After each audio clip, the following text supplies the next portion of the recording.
Speaking as someone who came into an already established group, I have to say the fact that they've all been so welcoming as a whole and individually has been just incredible. I like that we're all in the same boat of unpredictability. In the best way. Our set is unpredictable. Things can change at the last second. You can sometimes be given a page-long speech at the last second to memorize in 2 minutes. And it really feels like we are collaboratively in that together. I'm good, how are you? The best thing about working in this cast, as far as I'm concerned, and this has been true since day one and it's held true to now, there is such a workman, professional-like attitude about everyone. And that does sound unfun, doesn't it? I don't mean it to, but for me, I think that's the best thing. Because we love what we do, we love working as hard as we possibly can. And all of the attention that the show has gotten, the accolades that we've been given, they never have had an effect of us feeling like we could relax now and kind of take it easy. You know, it only has raised the bar for us to work that much harder. But really, at the end of the day, it never does quite feel like a job, I guess. It sort of feels like we struck something while playing one day, and people said, keep doing that thing.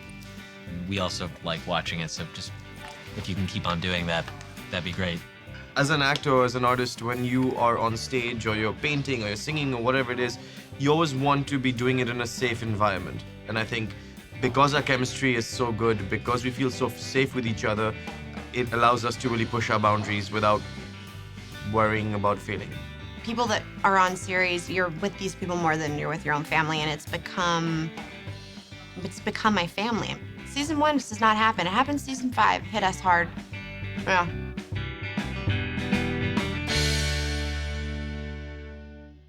This could be good for you. Maybe it's time for you to shake things up a bit. You're right. I should embrace the chaos. Great. In a personal level, I really enjoyed getting to the episode where Penny ended up cutting my hair. Hey, what do you think? It's a little Hollywood. It was just fun to do, somewhat silly, but somewhat deeper meaning, this exploration with Sheldon of letting go, you know, and kind of getting his hippie on or whatever, and the bongos and everything. Bongo solo! It was just fun and whatever. Stop it! But it was certainly a side he'd never done before. You know, we'd had him, somebody slipped a little something in his drink maybe, but never by his own choice. So, well, I guess I'll just have to live like this now, you know? And I really like that attitude for him. It's been an amazing season. Leonard and Penny, they're kind of in a weird state right now. You know what? I don't have to stand here and take this crap. The hell do you think you're going? Isn't sex after fighting kind of what we do now? Yeah, kind of, yeah.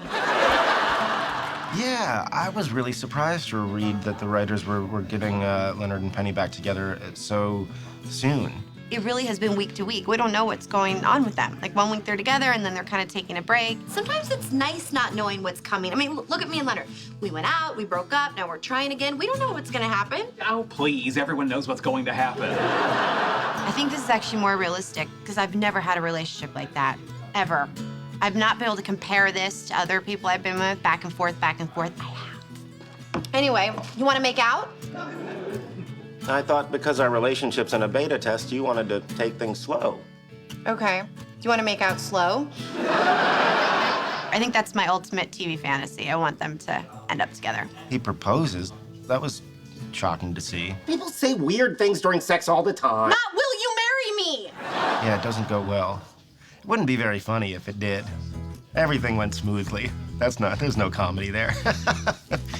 Another really funny moment, I think, was the painting that Amy gave to Penny. I've never seen my face that big. That painting was unreal. I wanted to get you something you didn't have. It was so well written. I mean, Amy was so excited to give it to Penny, and like, what human would ever hang that in her house? We were legitimately shocked by the enormity of it. I didn't like that my hand had been placed in there, meaning in the original picture, my hand was not on her shoulder, and we were joking that it looks like a man's hand. Her shoulder. And then when we're done with the episode, our ADs hung it up there in the top room, and so we could see it every time we walked in. That is big. So big. And ugly. So ugly. The kind of material I get with Kaylee's character is so different from the stuff with Jim. There's not a hair on my body I wouldn't let this woman trim. There's always this sort of like underlying healthy curiosity about Penny's beauty and Penny's body. I'll let you in on a little secret. Originally, we were painted nude. With Jim, I get to play a lot of subtlety. I think the cuddling with Sheldon scene, though, was my favorite and really one of my favorite moments as a performer in general. Oh, boy.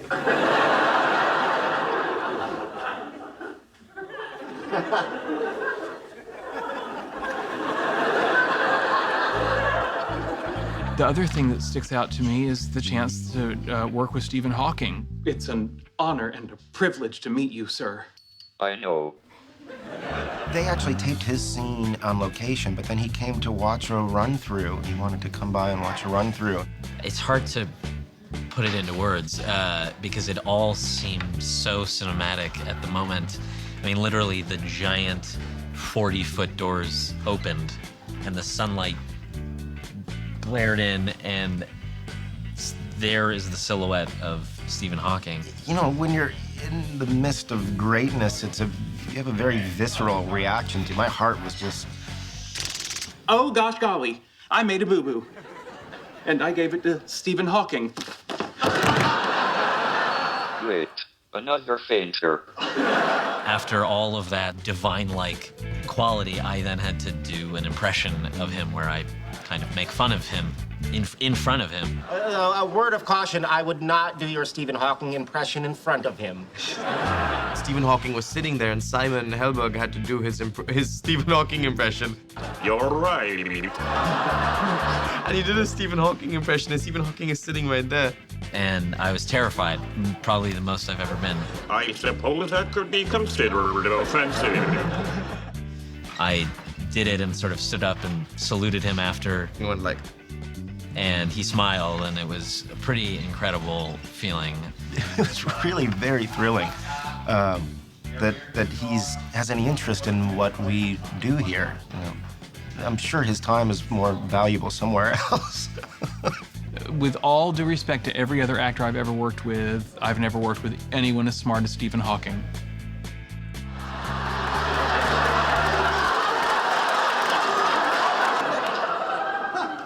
What are you all staring at? Have you ever seen a man try to get a meeting with Stephen Hawking before?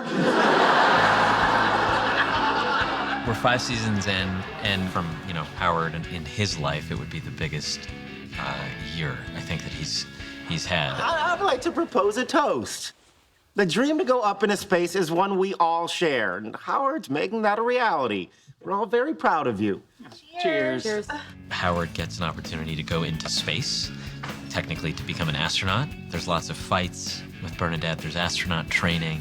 Payload specialist Howard Wolowitz is requested to report to the NASA Johnson Space Center for astronaut training Monday, 8 a.m. Yeah, but it's from NASA, so it's 0800.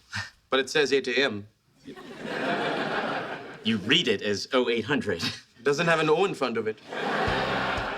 I got to experience zero gravity. Cool, how do they do that? It's pretty neat. I thought Simon was so brilliant in the way he played that scene in which he's slowly deteriorating at space camp. You get in this plane that goes almost straight up for like 20 seconds, and then straight back down like it's gonna crash. And they do it over and over again, no matter how many times you throw up. Everything is all rosy and I miss you and things are great here and I'm fine, and then... Howie, what happened to you? We did overnight survival training in the wilderness. Big fun, big fun. we find out that it's hell. I ate a butterfly. Bernadette has always loved Howard. If you're gonna love me, you're gonna have to love the whole package. The tender-hearted poet and the crazy daredevil. He had a lot of growing up to do, and I think he did most of it probably in this season. You're my soulmate. This is where you kiss me. Right, right. Make up all you want. Your tuchus is not leaving this planet. Everyone really loves each other and gets along, and I have to say that that's really special and important. I think we would be comfortable anywhere for a long period of time. On the International Space Station? Are you inviting us right now? I would use every person at my disposal to get out of an extended stay on the International Space Station. The cast out of character? Oh, would be disastrous. If we could each have our own bathroom, then I think we'd be fine. It'd be a lot of fun, I think. Apart from the fact that I'd probably have a panic attack. I don't guess it would go well for me in space. I'm sweating thinking about it. Kunal and Melissa and I maybe would bundle for warmth and regale each other of stories from Earth while Johnny sketched us. I would love that, man. It's honestly not a bad idea. It's not very different than being here 7 days a week, do you know what I mean? Or maybe I find a new way to let go and float and drink Tang. I don't know.